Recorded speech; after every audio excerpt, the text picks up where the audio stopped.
السلام علیکم، آپ دیکھ رہے ہیں ABN نیوز اور میں ہوں عرفان امتیاز۔ ہیڈ لائنز آپ جان چکے ہیں۔ بلیٹن میں سب سے پہلے بتائیں کہ پاکستان اور افغانستان کی جنگ کو ختم کرنا میرے لیے بہت آسان ہے، لیکن ابھی امریکہ میں بھی کام ہے۔ امریکی صدر ڈونلڈ ٹرمپ نے وائٹ ہاؤس میں یوکرینی صدر ولادیمیر زیلنسکی کے ہمراہ پریس کانفرنس کی اور پاک بھارت جنگ رکوانے کا ایک بار پھر دعویٰ کر دیا۔ کہا کہ پاکستان اور بھارت کے درمیان ممکنہ جنگ ٹال کر لاکھوں جانیں ضائع ہونے سے بچائیں۔ ڈونلڈ ٹرمپ نے کہا کہ یوکرین روس جنگ رکوانے کے بعد انہیں 9 جنگیں رکوانے کا اعزاز حاصل ہو جائے گا۔ امریکی صدر جارج بش کا حوالہ دیتے ہوئے ان کا کہنا تھا کہ بش نے جنگ شروع کی مگر کوئی جنگ نہیں رکوائی، مجھے کئی جنگیں رکوانے کا اعزاز حاصل ہے۔ انہوں نے مزید کہا کہ مشرق وسطیٰ کے 59 ممالک نے مل کر غزہ امن معاہدے پر کام کیا، جو عالمی امن کی جانب ایک اہم قدم ہے۔ افغان طالبان کی درخواست پر قطری حکومت کا پاکستان سے رابطہ۔ افغان طالبان رجیم نے قطر سے پاکستان کے ساتھ ثالثی کی درخواست کر دی۔ پاکستان برادر ملک قطر کی ثالثی کی پیشکش کا احترام کرتے ہیں۔ افغان سرزمین دہشت گردی کے لیے استعمال ہوئی تو مذاکرات ممکن نہیں۔ پاکستان کا دو ٹوک موقف: طالبان رجیم کو مذاکرات کے لیے اپنی سرزمین دہشت گردی کے لیے استعمال سے روکنا ہوگا۔ طالبان رجیم کو دہشت گردی کی روک تھام کے لیے ٹھوس اقدامات کرنا ہوں گے۔ TTP خارج کی دہشت گردی کا فوری جواب دیا جائے گا۔ طالبان رجیم کو مذاکرات کے لیے اپنی سرزمین دہشت گردی کے لیے استعمال سے روکنا ہوگی۔ افغان طالبان کی درخواست پر قطری حکومت کا پاکستان سے رابطہ۔ پاک افغان کشیدگی: افغان طالبان حکومت اور پاکستان کے درمیان عارضی جنگ بندی میں عارضی توسیع ہو گئی ہے۔ سفارتی ذرائع کے مطابق افغان طالبان حکومت اور پاکستان کے درمیان عارضی جنگ بندی کو دوحہ میں جاری مذاکرات کے اختتام تک بڑھا دیا گیا ہے۔ عارضی جنگ بندی میں توسیع افغان طالبان حکومت کی درخواست پر کی گئی ہے۔ عارضی جنگ بندی کو دوحہ اور توسیع افغان طالبان حکومت کی درخواست پر کی گئی ہے۔ ناظرین، وزیراعظم محمد شہباز شریف کی زیر صدارت افغان پناہ گزینوں کی وطن واپسی کے حوالے سے اعلیٰ سطح اجلاس وزیراعظم ہاؤس اسلام آباد میں منعقد ہوا۔ اجلاس میں field marshal Asim Munir, chief of army staff, وفاقی وزراء، وزیراعظم آزاد جموں کشمیر، پنجاب، سندھ، بلوچستان اور گلگت بلتستان کے وزرائے اعلیٰ، خیبر پختونخوا کے نمائندے اور وفاقی و صوبائی اعلیٰ حکام نے شرکت کی۔ وزیراعظم نے کہا کہ پاکستان نے دہائیوں تک افغانستان کے عوام کی میزبانی کی ہے اور ہر مشکل وقت میں ان کا ساتھ دیا، لیکن افغان سرزمین سے پاکستان پر دہشت گرد حملے اور افغان باشندوں کی ان حملوں میں شمولیت انتہائی تشویشناک ہے۔ انہوں نے واضح کیا کہ پاکستان کے عوام یہ سوال کرتے ہیں کہ حکومت کب تک افغان مہاجرین کا بوجھ برداشت کرے گی۔ اجلاس کو بتایا گیا کہ ملک میں مقیم افغان باشندوں کی مرحلہ وار واپسی کا عمل جاری ہے اور 16 اکتوبر 2025 تک 14,77,592 افغان باشندوں کو واپس بھیجا جا چکا ہے۔ لکی مروت کے علاقے سلطان خیل میں سیکورٹی فورسز کی بڑی کامیابی، 8 خارجی ہلاک۔ 4 روز میں افغان طالبان کے بھیجے گئے 102 خارج مارے جا چکے ہیں۔ فضائی اور زمینی نگرانی کے دوران خارج کی نقل و حرکت کی نشاندہی ہونے پر فوری کارروائی کی گئی۔ شمالی وزیرستان کے علاقے دتا خیل میں سیکورٹی فورسز کی کارروائی، 6 خارج ہلاک، 3 زخمی۔ ہلاک ہونے والے دہشت گردوں میں فتن خارج کا کمانڈر محبوب عرف محمد شامل ہیں۔ میر علی میں خارج کا خودکش حملہ ناکام، 4 خارجی ہلاک۔ 1 خارجی نے بارود سے بھری گاڑی سیکورٹی فورسز کے کیمپ کی دیوار سے ٹکرا دی۔ دھماکے کے بعد 3 مزید خارجیوں نے کیمپ میں داخل ہونے کی کوشش کی۔ سیکورٹی فورسز کی بروقت کارروائی میں 3 خارجی کیمپ کے باہر ہی مارے گئے۔ چیک پوسٹ کی چھت گرنے سے 1 جوان کی شہید جبکہ 6 جوانوں کے زخمی ہونے کی اطلاعات ہیں۔ باجوڑ میں دہشت گردی کی کوشش ناکام، فورسز نے فتن خارج کی سینکڑوں کلوگرام بارود سے بھری گاڑی بھی پکڑ لی۔ گاڑی کو تباہ کر دیا گیا۔ بارود افغانستان سے پاکستان لایا گیا تھا۔ آگے بڑھیں اور آپ کو بتائیں کہ وزیر دفاع خواجہ آصف نے کہا ہے کہ اب افغانستان بھارت کے پراکسی بن چکا ہے۔ یہ دہشت گردی کی جنگ بھارت، افغانستان اور TTP کی پاکستان پر مسلط کی گئی ہے، سازش ہے۔ خواجہ آصف کا کہنا تھا کہ کل تک جو لوگ پاکستان کی پناہ میں تھے اور ہماری زمین پر چھپتے پھرتے تھے، آج وہی عناصر بھارت کی گود میں بیٹھ کر پاکستان کے خلاف سازشیں کر رہے ہیں۔ پاکستان اب کابل کے ساتھ تعلقات کا ماضی کی طرح متحمل نہیں رہ سکتا۔ انہوں نے مزید کہا کہ پاک سرزمین اور وسائل 25 کروڑ پاکستانی کی ملکیت ہیں اور 5 دہائیوں کی زبردستی کے مہمان نوازی کے خاتمے کا وقت آ گیا ہے۔ وزیر دفاع نے کہا کہ اب احتجاجی مراسلے محض امن کی اپیلیں نہیں ہوں گے۔ خواجہ آصف نے کہا کہ دہشت گردی جہاں بھی ہوگی اس کی بھاری قیمت ادا کی جائے گی۔ امن اور ہمسائیگی کے ساتھ رہنا ہوگا۔ خوددار قومیں بیگانی سرزمین اور وسائل پر نہیں پلتی۔ وزیر اعلیٰ کے پی کے سہیل آفریدی نے اعلیٰ سطح اجلاس میں شرکت نہ کرنے کی وجہ بتا دی ہے۔ میں نے آج وفاقی حکومت کی زراعت اور افغان مہاجرین کے حوالے سے میٹنگ میں ذاتی طور پر شرکت سے اس لیے معذرت کی ہے کہ خیبر پختونخوا کے عوام نے بانی پی ٹی آئی کو ووٹ اور مینڈیٹ دیا ہے۔ جب تک میں بانی پی ٹی آئی سے مل کر پالیسی گائیڈ لائنز نہیں لیتا تو کسی ایسی میٹنگ میں شرکت صوبے کے عوام کے مینڈیٹ کی توہین ہوگی۔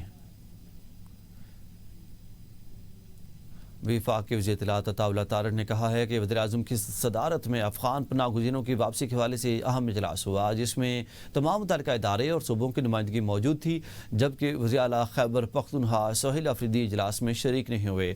عطا اللہ طارق نے کہا کہ سیکورٹی فورسز کی جانب سے قربانیاں دی جا رہی ہیں اور امن و امان کے حوالے سے سیاست کرنا افسوسناک ہے۔ انہوں نے مزید کہا کہ آج دی گئی ہڑتال کی کال کو عوام نے مسترد کر دیا ہے۔ عطا طارق نے کہا کہ افغان پناہ گزینوں کی واپسی ایک نازک معاملہ ہے جس پر تمام متعلقہ فریقین کو مل کر کام کرنا ہوگا تاکہ امن و استحکام کو یقینی بنایا جا سکے۔ ناظرین، پاکستان نے دفاع کا حق استعمال کرتے ہوئے دہشت گرد حملوں کا مؤثر جواب دیا ہے۔ ترجمان دفتر خارجہ شفقت علی خان نے کہا ہے کہ طالبان کی جانب سے پاکستان پر حملوں کے نتیجے میں بھاری جانی و مالی نقصان ہوا۔ پاکستان نے دہشت گردی کی منصوبہ بندی میں استعمال ہونے والی انفراسٹرکچر کو نشانہ بنایا ہے۔ ترجمان دفتر خارجہ شفقت علی خان نے ہفتہ وار میڈیا بریفنگ دیتے ہوئے کہا کہ پاکستان کا دفاعی رد عمل شہری آبادی کو نشانہ بنانے کے بجائے انتہائی احتیاط سے کیا گیا۔ پاکستان اور طالبان حکومت کے درمیان 15 اکتوبر شام 6 بجے سے 48 گھنٹے کی جنگ بندی نافذ ہے۔ دونوں فریقین مسئلے کا پرامن حل نکالنے کے لیے مذاکراتی عمل جاری رکھے ہوئے ہیں۔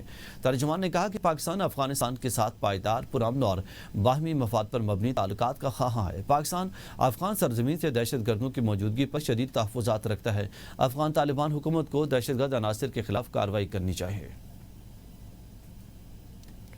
پنجاب کابینہ نے ٹی ایل پی پر پابندی کی منظوری دے دی ہے۔ ٹی ایل پی پر پابندی کے لیے سمری وفاقی حکومت کو ارسال کر دی گئی ہے۔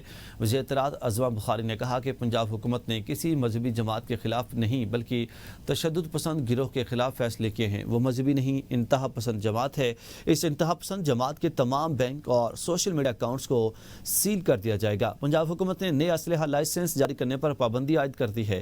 اسلحے کی نمائش پر مکمل طور پر پابندی ہے۔ اب پنجاب میں کوئی اسلحہ لائسنس جاری نہیں ہوگا۔ پنجاب میں سیاسی یا غیر سیاسی بندے کی سفارش پر اسلحہ لائسنس جاری نہیں کیا جائے گا۔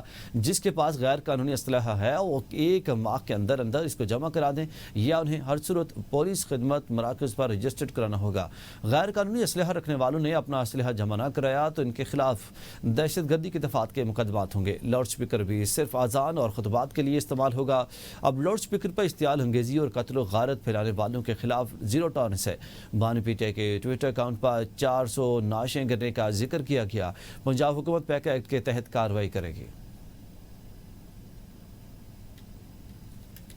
وزیر اطلاعات پنجاب عظمہ بخاری کا کہنا ہے کہ صوبائی حکومت نے کسی مسجد مدرسے سے متعلق کوئی فیصلہ نہیں کیا۔ مذہب کے نام پر اپنی سوچ مسلط کرنا ناقابل قبول ہے۔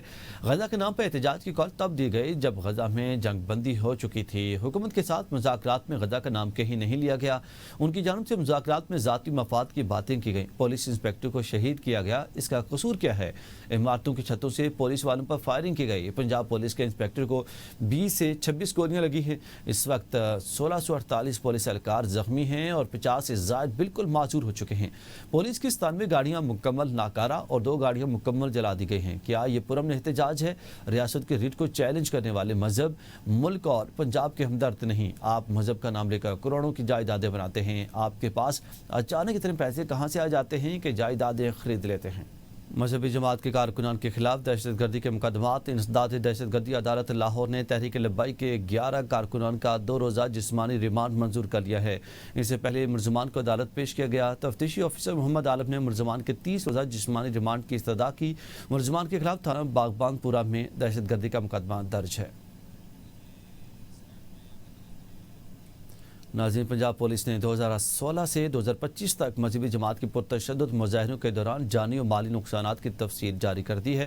پولیس ریکارڈ کے مطابق ٹی ایل پی کے مظاہرین نے پنجاب میں 11 پولیس ملازمین کو شہید کیا، جبکہ مظاہرین کے پتھراؤ، ڈنڈوں اور فائرنگ سے 1648 ملازمین زخمی ہوئے۔ 69 ملازمین مستقل معذور جبکہ 202 شدید زخمی ہوئے۔ پولیس ریکارڈ کے مطابق مظاہرین کے تشدد سے 16 شہری جاں بحق جبکہ 54 زخمی ہوئے۔ ٹی ایل پی کے احتجاج میں 97 گاڑیاں توڑ پھوڑ کر کے مکمل ناکارہ اور 2 گاڑیاں جلائی گئیں۔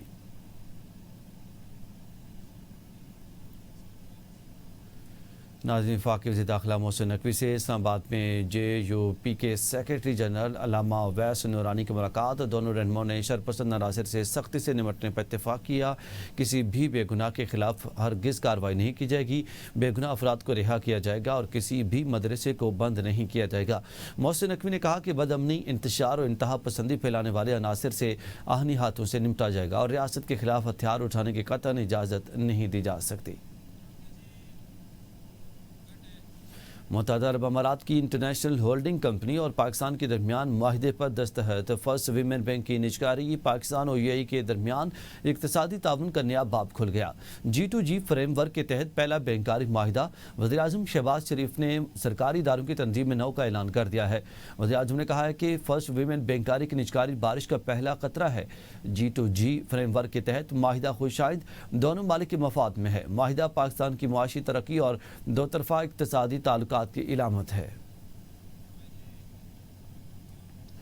وزیر خزانہ سینیٹر محمد اورنگزیب کی عالمی بینک اور IMF کے سالانہ اجلاسوں میں شرکت کے 5ویں روز منقسم دنیا میں مالی وسائل کی فراہمی کے موضوع پر عالمی فورم میں شرکت کی۔ وزیر خزانہ نے اپنی تقریر میں سال 2025 اور 26 میں عالمی معیشت کو درپیش چیلنجز اور مواقع پر گفتگو کی۔ وزیر خزانہ نے عالمی معیشت کو بڑھتی ہوئی تجارتی رکاوٹوں اور توانائی کی قیمتوں میں کمی جیسے درپیش مسائل پر روشنی ڈالی۔ وزیر خزانہ نے مشکلات کے باوجود اپریل 2025 میں پیش کی گئی توقعات کے برعکس عالمی معیشت کی مضبوطی کو اجاگر کیا۔ ناظرین، وزیر اعلیٰ خیبر پختونخوا سہیل افریدی تو سیکورٹی آفیسر بی افریدی۔ وزیر اعلیٰ خیبر پختونخوا سے ملاقات کے بعد IG کا محکمانہ اقدام۔ DPO مردان ظہور بابر افریدی کا تبادلہ اور تعیناتی کا اعلامیہ جاری کر دیا گیا۔ ظہور بابر افریدی وزیر اعلیٰ سہیل افریدی کے چیف سیکورٹی آفیسر مقرر کیے گئے ہیں۔ ظہور بابر افریدی خیبر پختونخوا پولیس کے اہم عہدوں پر فرائض انجام دے چکے ہیں۔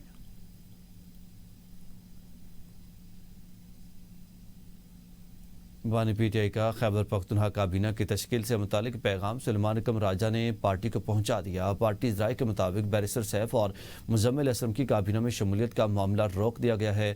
محمود خان اچکزئی کی جانب سے دیے گئے شیئے میں سلیمان اکرم راجہ، جنید اکبر، اسد قیصر اور اپوزیشن قیادت شریک ہوئیں۔ ذرائع کے مطابق اس شیئے میں سلیمان اکرم راجہ نے کہا کہ بانی سے کابینہ، مزمل اسلم اور بیرسٹر سیف سے متعلق میری گفتگو ہوئی ہے۔ بانی PTI نے واضح کہا کہ میں نے کابینہ میں مزمل اسلم اور بیرسٹر سیف کی شمولیت کا کوئی حکم نہیں دیا۔ سلیمان اکرم راجہ نے کہا کہ میں نے اڈیالہ ملاقات کے بعد پیغام سہیل افریدی کو پہنچا دیا ہے۔ بانی نے کہا ہے کہ KP ارکان اسمبلی اور مشیروں کے لیے پارٹی تنظیم سے مشاورت کی جائے۔ خیبر پختونخوا پارلیمانی پارٹی کی اکثریت نئی کابینہ میں نئے چہروں کو لانے کے حق میں ہے۔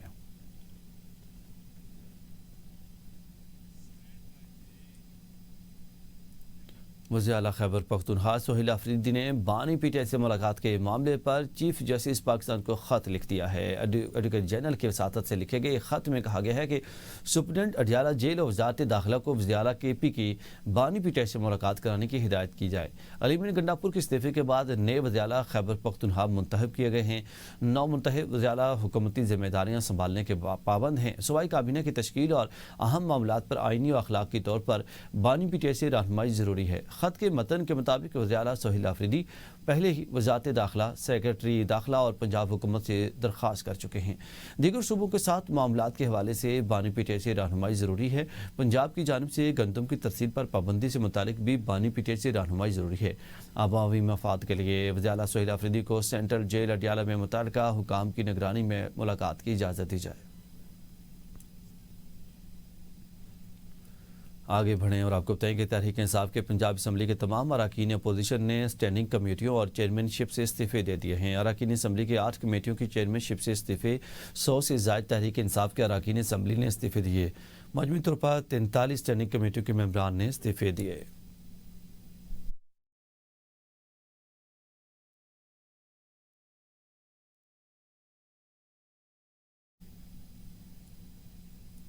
نیوز اسٹوڈیو سے اب تک کے لیے اتنا ہی۔ مزید اپڈیٹس کے لیے دیکھتے رہیے ABN نیوز۔